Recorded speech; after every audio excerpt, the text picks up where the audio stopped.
সে পুলিশের under cover officer ছিল। তো বিয়ের 6 মাস ভালোই সুখে দিন কাটে। কিন্তু তারপরে একদিন তার একটা মিশনের ডাক আসলো। ঢাকা শহরের মাফিয়াদের গডফাদার ইব্রাহিমের বিরুদ্ধে মিশনটা ছিল। চলে গেল সে মিশনে। আমি হয়ে গেলাম একা। সে যাওয়ার প্রথম কয়েকদিন আমাকে লুকিয়ে চুরিয়ে ফোন দিলেও দিন 20 থেকে আর ফোন দিত না। তার বড় অফিসারদের আমি এই বিষয়ে জিজ্ঞেস করলে তারা বলতো আদিব তখন যেখানে অবস্থান করছিল সেখান থেকে তাকে ফোন করতে চাইলে সন্ত্রাসীরা সন্দেহ করতে পারে, তাই দিচ্ছে না। তার কিছুদিন পরেই জানতে পারি আমি মা হব। আমার মধ্যে বেড়ে উঠছে আমাদের ভালোবাসার একটা অংশ। কথাটা বলতে বলতে রোজি বেগমের চোখের পানি ছেড়ে দেন।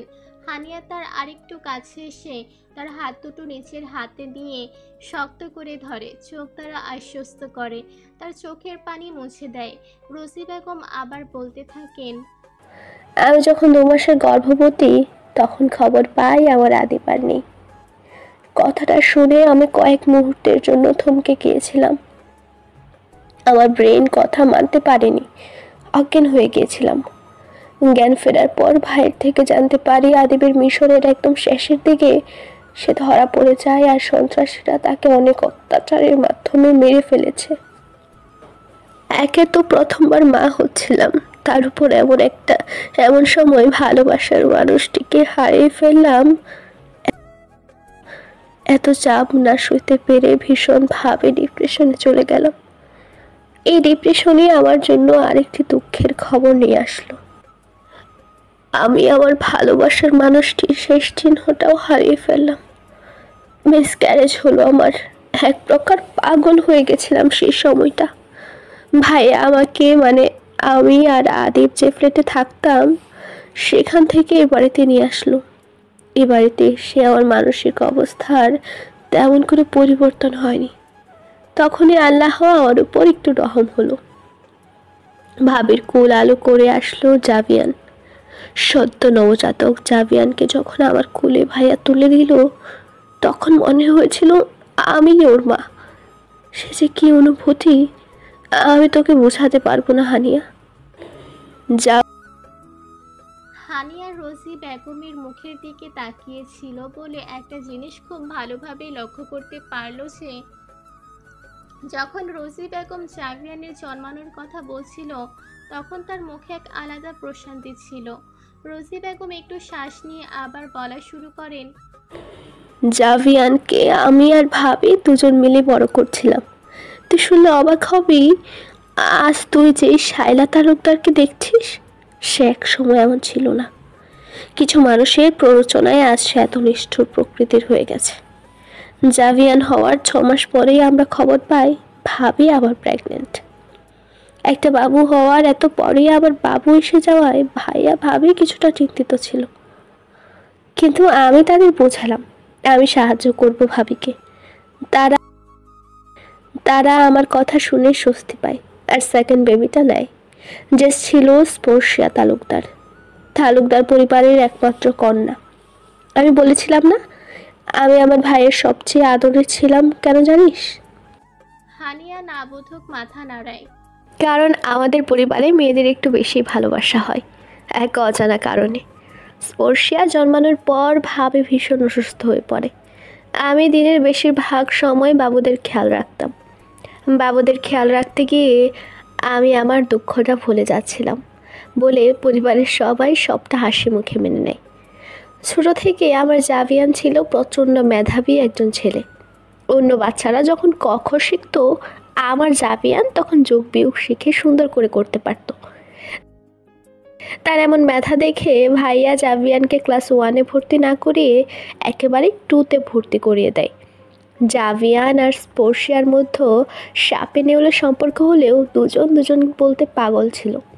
ভাই বলতে বোন প্রাণ দেয় তো বোন বলতে ভাই প্রাণ দেয়। জাভিয়ানের এসএসসি কমপ্লিট হওয়ার পর ভাবির জোড়াজুড়িতে জাভিয়ানকে পড়ালেখার জন্য দেশের বাহিরে পাঠিয়ে দেওয়া হয়। জাভিয়ানের ইচ্ছে না থাকা সত্ত্বেও সে যায়। আর এদিকে ভাই দৌড়দেশে পড়তে যাওয়ায় স্পর্শিয়া একা হয়ে যায়। তখন সে তার বন্ধু হিসেবে বেছে নেয় আমাকে। স্কুল কলেজে যাই হতো না কেন, আগে এসে মামকে তার বলা লাগবেই। এভাবে সুখে শান্তিতে আমাদের দিন কাটছিল। কিন্তু অশান্তির মেঘ দেখা দেয় যখন স্পর্শিয়া অনার্সের শেষ বর্ষে ওঠে। প্রায় ওকে আমি গভীর রাতে কারোর সাথে কথা বলতে দেখতাম। একা একাই মিটিমিটি হাসতো, যা সবগুলো প্রেমে পড়ার লক্ষণ ছিল। একদিন ওকে আমি এই বিষয়ে কঠিনভাবে যারা করলে সে স্বীকার করে সে প্রেম করছে। ভালো কথা, মেয়ে বড় হয়েছে, নিজের ভালো বুঝতে শিখেছে। আমি তাকে বললাম তার ভালোবাসার মানুষটিকে বলতে বিয়ের প্রস্তাব নিয়ে আমাদের বাসায় আসতে। সে বলে এখনই প্রেম শুরু করলাম, কয়েকটা দিন যাক, তারপর বলবে বিয়ের কথা। আমি প্রথমে মানতে নারাজ হলেও সে একটু কান্নাকাটি করায় মেনে যায়। কিন্তু এটাই যেন আমার জীবনের চরম ভুল ছিল। এতগুলো কথা একসাথে বলায় রোজি বেগম একটু হাঁপিয়ে ওঠে। হানিয়া তাকে এক গ্লাস পানি এনে দেয়। সে সেটা পান করে, আবার বলা শুরু করে, স্পর্শিয়া সম্পর্কে জড়ানোর 6 মাস পর থেকে তাকে একটু অদ্ভুত লাগছিল। কেমন ছন্ন ছাড়া উদাসীন হয়ে বসে থাকতো। আমি তাকে এমন উদাসীন হয়ে থাকতে দেখে জিজ্ঞেস করি কি হয়েছে, কিন্তু সে আমাকে কোনো না কোনোভাবে কথা কাটিয়ে দেয়। এর মধ্যেও খবর আসে জাভিয়ান খুব শীঘ্রই ফিরছে দেশে। বাড়ির ছেলে এতগুলো বছর পর বাড়িতে ফিরে আসবে, সে অন্য রকমের আনন্দ হচ্ছিল। আমরা জাভিয়ানের আগমন নিয়ে এতটাই ব্যস্ত হয়ে পড়ছিলাম যে আমার যত্নে গড়া ফুলটাকে ভুলেই যাই। সে হয়ে যায় একা, নিঃসঙ্গ। জাভিয়ান যেদিন আসবে সেদিন সকাল সকাল স্পর্শিয়া বাড়ি থেকে বের হয়ে যায়। আমি তাকে জিজ্ঞেস করি কোথায় যাচ্ছে। বলে বলে কি নাকি একটা জরুরি কাজ আছে, সেটা করতে যাচ্ছে। যাওয়ার আগে আরও বলে যায় তার ভাই ফিরে আসার আগেই সে চলে আসবে। কিন্তু সে যাওয়াই তার শেষ যাওয়া ছিল। আর ফিরেনি আমার ফুল। লাস্টের কথাটা বলে রোজি বেগম হাউমাউ করে কান্না করে দেয়। হানিয়া তাকে নিচের বুক আগলে নেয়। বেশ সময় নিয়ে রোজি বেগম শান্ত হয়। হানিয়া তাকে আরেকবার পানি খাইয়ে দেয়। রোজি বেগম শান্ত হয়ে নিচে থেকেই বলে, আমরা সকালে জাভিয়ানকে এয়ারপোর্টে নিতে যেতে চেয়েছিলাম, কিন্তু সে আমাদের আগেই মানা করে দিয়েছিল। বলেছিল সে আর তার 2-1টা ফ্রেন্ড নাকি আসবে, তাদের সাথে শহর ঘুরতে ঘুরতে তারপর বাড়ি আসবে। আমরা মানতেই চাই না, কিন্তু তার জেদের কাছে পরাজিত হই। সন্ধ্যা হয়ে যায়, কিন্তু স্পর্শিয়া, জাভিয়ান বা তাদের বন্ধুদের কেউই বাড়ি ফেরে না। আমরা দুজনকে সমানভাবে কল দিতে থাকি, কিন্তু কেউ ফোন রিসিভ করে না। আমি কি মনে করি আমার হোয়াটসঅ্যাপে ঢুকি, দেখি স্পর্শ নাম্বার থেকে একটা ভয়েস মেসেজ। ভয়েসটা অন করলেই শুনতে পাই স্পর্শ আমাকে বলছে, মাম্মাম, আজ আমি চরমভাবে ঠকে গেলাম। এত ভালোবাসার পরেও এমন পরিণতি তো আমার হওয়ার কথা ছিল না। ব্যাস এইটুকুই। ওই দিন সারা রাত চলে যায়, কিন্তু জাভিয়ান বা স্পর্শ কেউ ফিরে আসে না। জাভিয়ানের খোঁজ পাই আমরা সকালে। সেই আমাদের ফোন দিয়ে বলে সে নাকি তার কোনো এক বন্ধুর বাসায় গিয়েছে, আসবে কয়েকদিন পর। কথাটা বলেই আমাদের কোনো কথা না শুনে কল কেটে দেয়। আমরা তাকে কিছু জানাতেই পারি না স্পর্শ সম্পর্কে। ভাইয়া পুলিশে রিপোর্ট করে, কিন্তু কোনো খবর পায় না। 5 দিন পর খবর আসে শহর থেকে একটু বাহিরের দিকে এক পুকুরে স্পর্শের লাশ পাওয়া গেছে। আমরা ছুটে যাই খবর পাওয়ার সাথে সাথে। গিয়ে দেখি আসলে আমার স্পর্শও আর নেই। অনেক দিন পানিতে থাকার কারণে তাকে তেমন একটা চেনা যাচ্ছিল না। শরীর ফুলে যা তা অবস্থা হয়ে গেছে। শুধু তার পোশাক আর শারীরিক গঠন দেখে আমরা বুঝতে পেরেছিলাম ওটা স্পর্শ ছিল। ভাবে শুইতে পারে না মেয়ের মৃত্যু, হার্ট অ্যাটাক করে বসে। তাকে হসপিটালে অ্যাডমিট করে। স্পর্শের ডেড বডি নিয়ে আসা হয় বাসায়। জাভিয়ান কিভাবে যেন খবর পেয়ে যায় বোনের মৃত্যু আর মায়ের অসুস্থতার কথা। ছুটে আসে বাসায়। পরবর্তীতে সে সব দিক সামলায় শক্ত হাতে। ভেঙে পড়তে গিয়েও শক্ত থাকে পাথরের মতো। বোনকে কবরে শোয়ানোর আগে একটাই কথা বলেছিল, বোন তার এই অবস্থা যে করেছে তাকে তোর ভাই কঠিন থেকে কঠিন শাস্তি দেবে। তারপর থেকে আমাদের সেই হাসি খুশি পরিবারটি হারিয়ে যায়। যেই বাড়ির আনাচে কানাচে খুশিরা ঘুরে বেড়াতো সেখানে এখন বিষাদের মেলা বসায়। স্পর্শ নেই আজ 2 বছর 6 মাসের কিছুদিন কম হবে। এই এতগুলো দিন পর বাড়িটায় আবার খুশি দেখা গিয়েছিল তোদের বিয়ের সময়। তুই আসলি বউ হয়ে। ভাইয়া একটু একটু করে স্বাভাবিক হতে লাগলো। ভাবির হতে একটু সময় লাগবে, কারণ সে যখন হার্ট অ্যাটাক করে তখন একটা মিনি স্ট্রোকও করে। তখন থেকে মেজাজ কেমন খিটখিটে হয়ে গেছে তার। আর তোর সাথে এমন অমানবিক আচরণ করার পেছনে আরেকটা কারণও আছে। কি কারণ মণিমা? সুহা তার বোনঝি। সে ছোট থেকে জাভিয়ানের সাথে তার বিয়ে দিতে চাইছিল। ভাইয়াকে এই বিষয়ে বললে সে হ্যাঁ না কিছুই বলে না, ভাবে নিজে মনে মনেই সব ঠিক করে। হুট করে কয়েক মাস আগে ভাইয়া তোর ছবি এনে জাভিয়ানকে বলে তোর সাথে তার বিয়ে ঠিক করেছে, তোকে বিয়ে করতে হবে ওর। জাভিয়ান তো সে কি রাগ করবে না এই বিয়ে, কোথাকার মেয়ে। এটা আসল কারণ না। আসল কারণটা হলো জাভিয়ান স্পর্শের ডায়েরি পড়ে তার সম্পর্কের কথা জানতে পারে। মূলত তারপর থেকেই তার প্রেম ভালোবাসার উপর থেকে বিশ্বাস উঠে যায়। সে বলে দেয় জীবনে বিয়ে শাদী করবে না। ছেলের এমন কথা শুনে ভাইয়া অসুস্থ হয়ে পরে জাভিয়ান বাবার মুখের দিকে তাকিয়ে রাজি হয়ে যায়। আমি এতদিন ভাবতাম তোর সাথে জাভিয়ান আর ভাবির খারাপ আচরণের কারণ জাভিয়ানের সাথে জোর করে বিয়ে দেওয়া বা সুহার সাথে জাভিয়ানের বিয়ে না হয়ে তোর সাথে হয়েছে তাই। কিন্তু এখন মনে হচ্ছে এই ছোট একটা কারণে জাভিয়ান তোকে ওই দিন অমন কুকুরের মতো মারতো না। এর পেছনে নিশ্চয়ই বড় কোনো কারণ আছে। সে শুধু ওই দিন এমনভাবে মারেনি, এর আগেও আমাকে অমনভাবে মেরেছে মণি। মলিন হেসে হানিয়া কথাটা বলে। রোজি বেগম তার কথা শুনে অবাক হয়ে যায়। আগেও এমন ভাবে মেরেছে।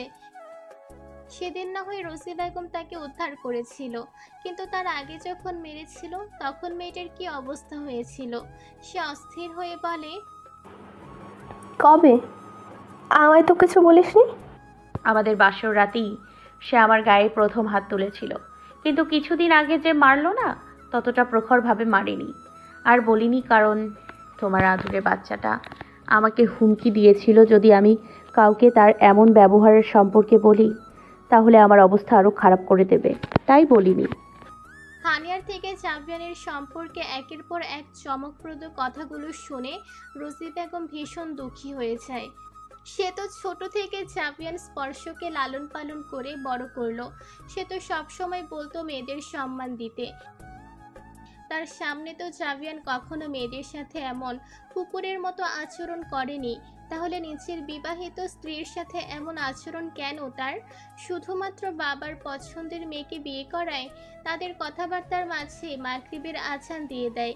তারা দুজনে উঁচু করে নামাজ পড়ে নেয়। বাহিরে তখনও গুড়ি গুড়ি বৃষ্টি পড়ছে।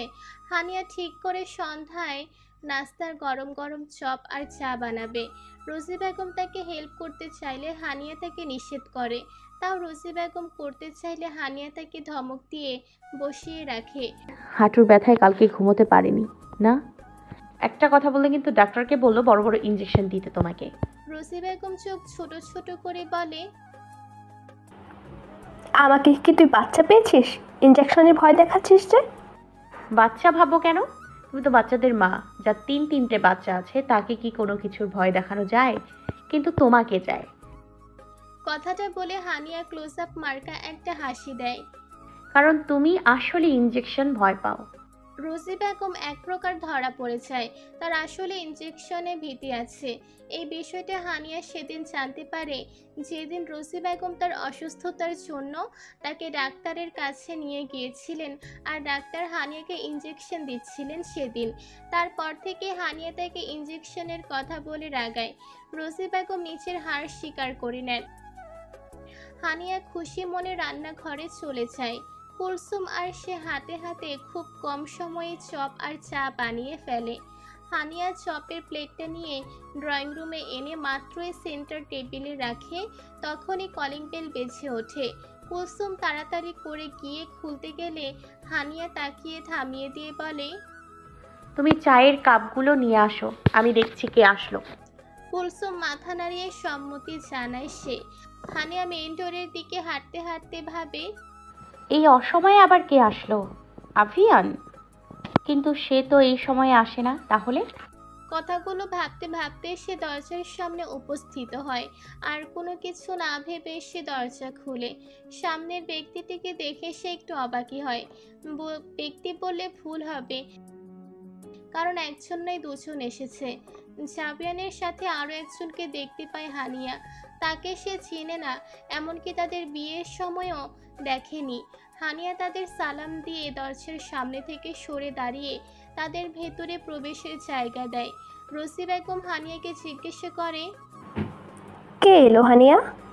হানিয়া জবাব দেওয়ার আগেই জাভিয়ান আর অপরিচিত সেই ব্যক্তিটি রোজি বেগমের সম্মুখে এসে দাঁড়ায়। লোকটি চেয়ে রোজি বেগমকে জড়িয়ে ধরে বলে, সারপ্রাইজ, আমি আন্টি। রোজি বেগম ছেলেটিকে দেখে প্রথমে একটু অবাকই হয়, পরবর্তীতে নিজেকে সামাল দিয়ে বলে, রাহাত, তুই কেমন আছিস বাবা? আলহামদুলিল্লাহ ভালো ছিলাম, আর এখন তোমাকে দেখে আরো ভালো হয়ে গিয়েছি আন্টি। তুমি কেমন আছো? রাহাত ছেলেটি রোজি বেগমকে ছেড়ে তার গাল আগলে ধরে কথাটি বলে। রোজি বেগমও খুশি মনে জবাব দেয়, আলহামদুলিল্লাহ ভালো। এতদিন পর বুঝি আমার কথা মনে পড়লো? না গো আন্টি, অনেক আগেই মনে পড়েছিল, কিন্তু ব্যস্ততার কারণে তোমাদের সাথে দেখা করতে আসতে পারছিলাম না। সে যাই হোক, আয় বস। ওকে চিনতে পেরেছিস? রাহাত না বসে হেঁটে হানিয়ার সামনে এসে দাঁড়ায়। তারপর নিচের গালে হাত রেখে কেমন একটা চাহনি নিয়ে বলে, চিনতে পারিনি, কিন্তু গেস করি তারাও। ইনি আমার ভাবি, মানে জাভিয়ানের বড়, তাই না আন্টি? ঠিক বলেছিস। কেমন আছেন ভাবি সাহেবা? হানিয়া নিচের এতটা কাছে একটা অচেনা পুরুষকে দাঁড়াতে দেখে একটু অপ্রস্তুত হয়ে যায়। সে নিচেই 2 কদম পেছনে সরে গিয়ে বলে, আলহামদুলিল্লাহ ভালো ভাইয়া, আপনি? আলহামদুলিল্লাহ ভালো। বেশ হাসি হাসি মুখ নিয়ে কথাটা বলে রাহাত। জাবিয়ান এতক্ষণ দাঁড়িয়ে তাদের কথা শুনছিল। জাবিয়ান শুনছিল বলে ভুল হবে, সে আর চোখে হানিয়াকে দেখছিল, কিন্তু হানিয়া একবারও তার দিকে তাকায় না। রাহাত যখন হানিয়ার কাছে দাঁড়িয়ে কেমন কেমন চাহনি নিয়ে হানিয়ার দিকে তাকায়, তখন কেন জানি বিষয়টা জাবিয়ানের ভালো লাগে না। তার উপর সে হানিয়ার অপ্রস্তুত হয়ে যাওয়ার বিষয়টা বুঝতে পারে। সে তাদের কথাটা বাগড়া দিয়ে বলে, রাহাত তুমি বসো, আমি ফ্রেশ হয়ে আসছি। তারপর হানিয়াকে উদ্দেশ্য করে বলে, 1 গ্লাস পানি নিয়ে রুমে আসো। এবার রাহাত জাবিয়ানের কথায় বাহাত ঠুকিয়ে বলে, আহা, ভাবির সাথে কথা বলছি দেখছো না? তোমার পানিটা যদি কুলসুম দেয় তাহলে কি বেশি সমস্যা হয়ে যাবে? বেশ দুষ্টুমির স্বরে কথাটা বলে রাহাত। মুহূর্তেই জাবিয়ানের শান্ত মেজাজটা অশান্ত হয়ে যায়, কিন্তু সে নিচের রাগটা চেপে নেয়। তারপর রাহাতের একদম কাছে এসে কানের কাছে মুখ নিয়ে বলে, বুঝো না, সারাদিন অফিসে গাদার খাটুনি খেটে প্রচুর এনার্জি লস হয়েছে, তাই এখন একটু এনার্জি নেওয়ার জন্য বউটাকে রুমে না নিলেই নয়। হানিয়া যেহেতু রাহাত আর জাবিয়ানের কাছাকাছি দাঁড়িয়েছিল, তাই সে জাবিয়ানের কিছুটা কথা অংশ শুনতে পায়। প্রথমেগুলো শুনতে না পেলেও শেষের কথাগুলো শুনতে পায়, আর সেগুলো শুনে সে হতভম্ব হয়ে যায়। কি ঠোঁটকাটা লোকটি মাইরি! রাহাতের হাসি হাসি মুখটা চুপসে যায়, তাও সে চোরাতালের একটা হাসি দিয়ে বলে, বুঝতে পেরেছি, তোমার বউ তুমি নিবে, আমি বলার কে? Enjoy your time brother. কথাটা বলে রাহাত জাবিয়ানকে একটা চোখ টিপ দিয়ে দেয়। জাবিয়ান প্রত্যুত্তরে তাকে সুন্দর একটা হাসি ফেরত দেয়। তারপর হানিয়াকে পুনরায় বলে, কাম ফাস্ট। কথাটা বলে সে গটগট করে উপরে চলে যায়। হানিয়া পড়ে যায় মাইন্ডকার চিপায়।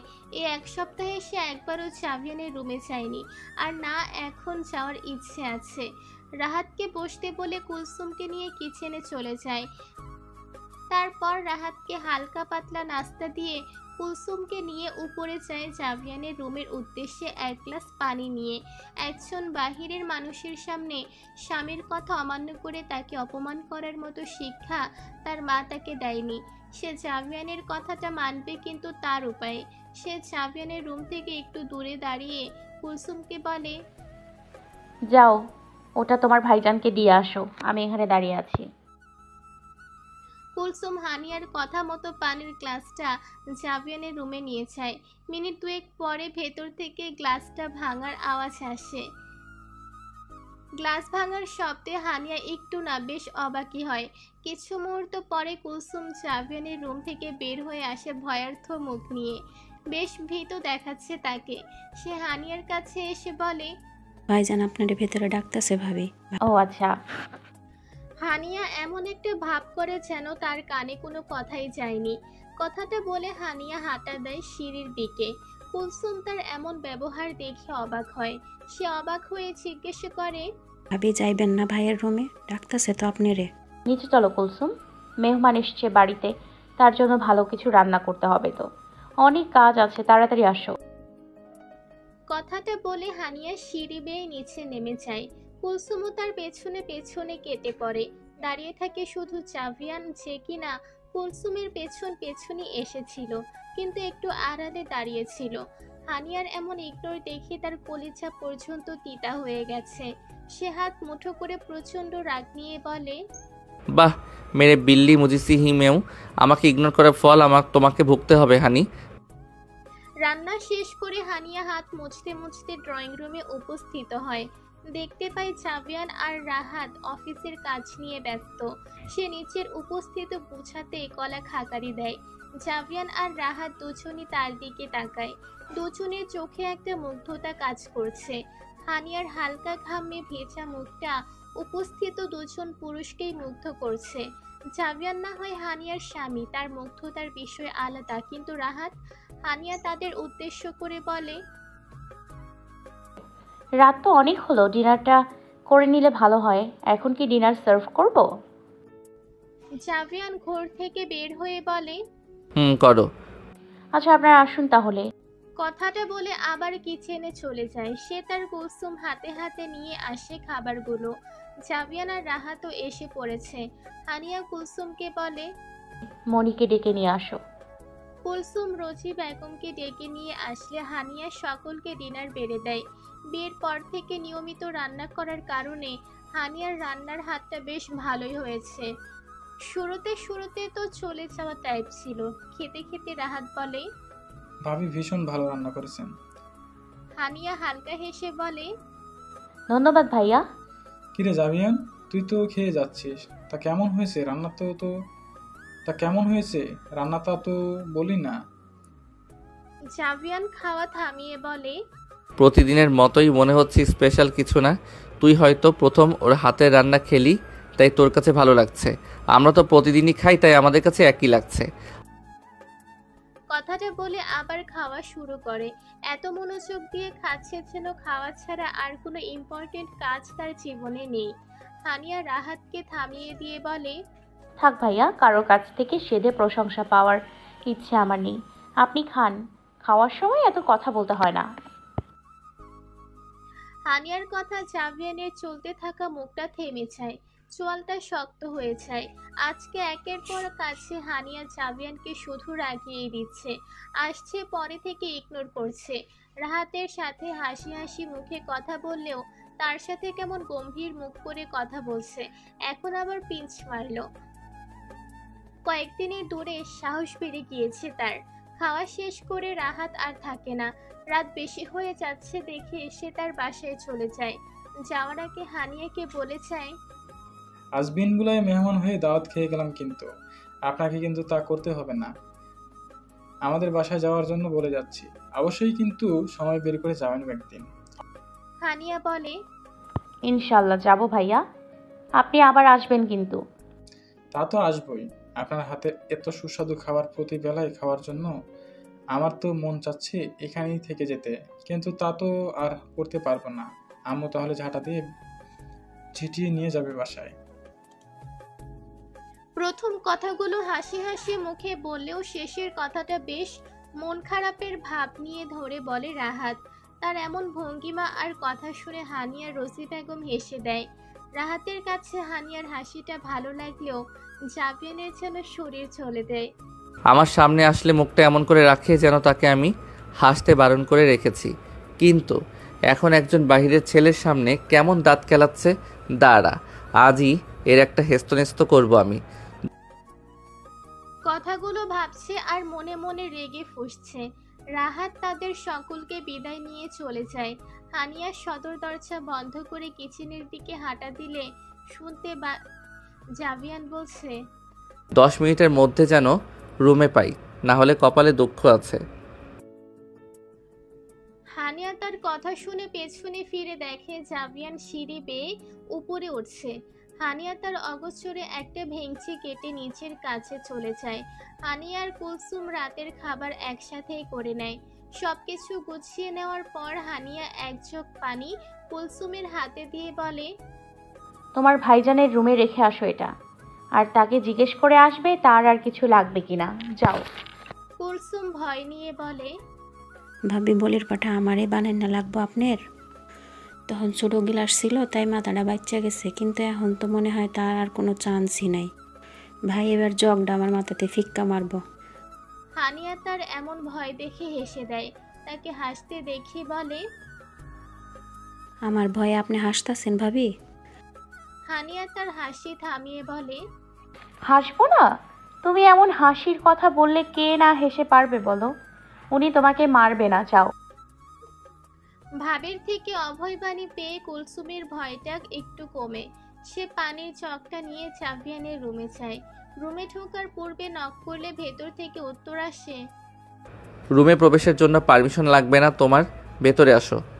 জাভিয়ানের কথাটা শুনে কুলসুম একটু টাসকে খেয়ে যায়। সে রুমের ভেতর প্রবেশ করে পানির চকটা বেড সাইডে টেবিলে রেখে জাভিয়ানকে জিজ্ঞাসা করে, ভাবি কইছে আর কিছু লাগবো নাকি আপনার ভাই?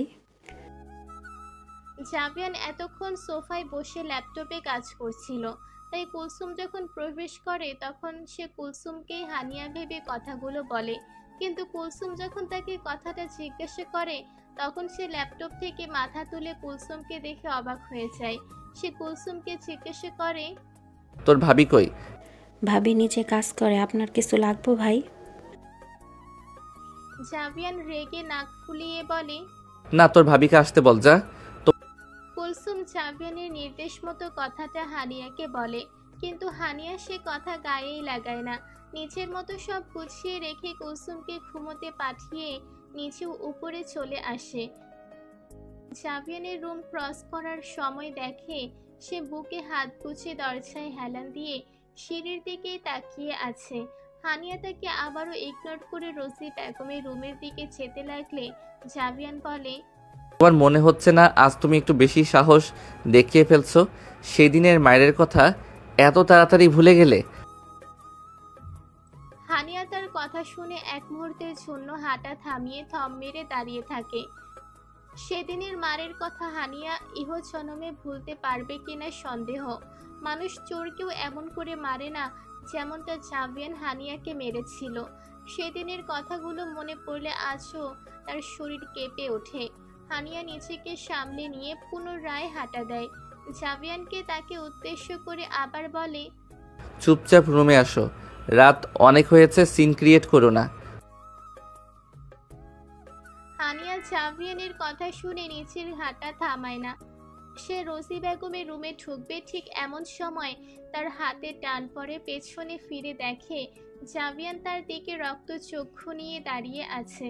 এতক্ষণ চুপ করে সব কথা শুনলেও এখন আর হানিয়া চুপ থাকতে পারে না। সে জাভিয়ানকে জিজ্ঞাসা করে, কি হয়েছে, থামালেন কেন? জাভিয়ান চিবিয়ে চিবিয়ে বলে, রুমে যেতে বলছি, কখন থেকে শুনছো না? রুমে তো যাচ্ছি, দেখছেন না? হানিয়ার ছোট্ট কথার সহজ উত্তর।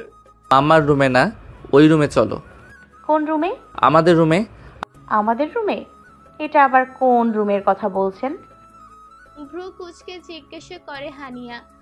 হানিয়ার এহেন অহেতুক প্রশ্নে জাভিয়ানের মেজাজ খারাপ হয়ে যায়। সে বলে, আমাদের রুমে মানে বিয়ের পর তুমি আর আমি যেই রুমে ছিলাম ওই রুমে। এখন চুপচাপ চলো, আর একটা কথাও না। ওমা, ওটা আবার আমার রুম হলো কবে? ওটা তো আপনার রুম। আপনি সেদিন বললেন আর আপনিই ভুলে গেলেন।